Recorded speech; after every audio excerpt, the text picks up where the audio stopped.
Hello, I'm Sue Fletcher from the Peak District National Park. I've been working closely with Tom Munro from the Dorset AONB and others from other protected landscapes and the DEFRA team to develop the Farming in Protected Landscapes programme.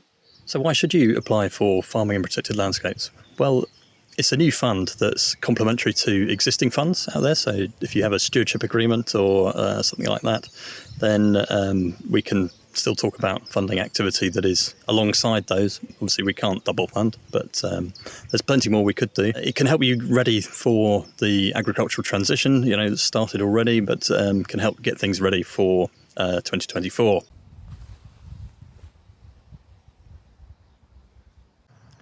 The Farming in Protected Landscapes programme can help restore stone walls, like this one behind me.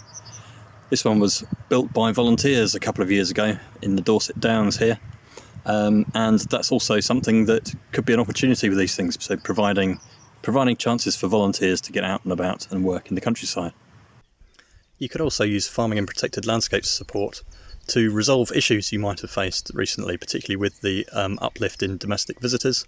So where you have increased visitor numbers, you may be able to use Farming in Protected Landscapes funds to improve footpaths or improve gateways to help visitors have a better experience through the landscape, but also help you resolve issues that might have arisen there. So what could a farmer do on his land to benefit nature? Well, he could look to restore or create a species-rich hay meadow. So changing something that's quite semi-improved into something that's more like this, with a great range of species, with oxeye daisy, knapweed, yellow rattle, hay rattle. And that could involve doing some soil analysis, first of all, ecological survey, and then green hay from another local donor site. Also a change in the management regime for it. Behind me here in Dorset, you can see a landscape of hedgerows and trees. There's not a lot of recruitment of young trees in these hedgerows, and that's something we would happily support, both under a landscape or place measure, or its contribution to biodiversity and climate. If you're interested in doing something for the farmland birds and for the corn marigold, we could talk about cultivated margins or conservation headlands, and that would be a way to encourage the spread of this plant within a restricted zone and create a lot more habitat for those ground nesting and seed foraging farmland birds. I've just been talking to an estate about some interesting options down on their wetlands.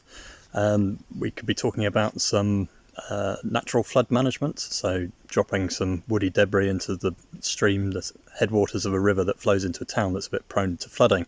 So that would be a help under the climate theme, in the way that it helps the landscape become more resilient to climate change. Also, they're interested in introducing beavers, and this is something we might be able to help them with, the costs of their beaver enclosure.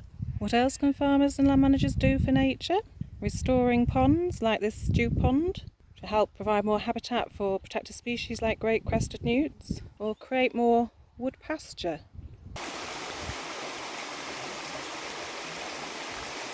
How can farmers access the programme? If your land is in a protected landscape or neighbouring to it, then you just need to get in touch with the protected landscape.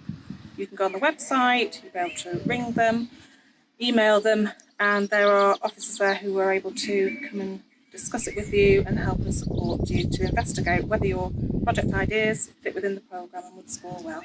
There's guidance for applicants and an application form on each protected landscape website. Just give them a call.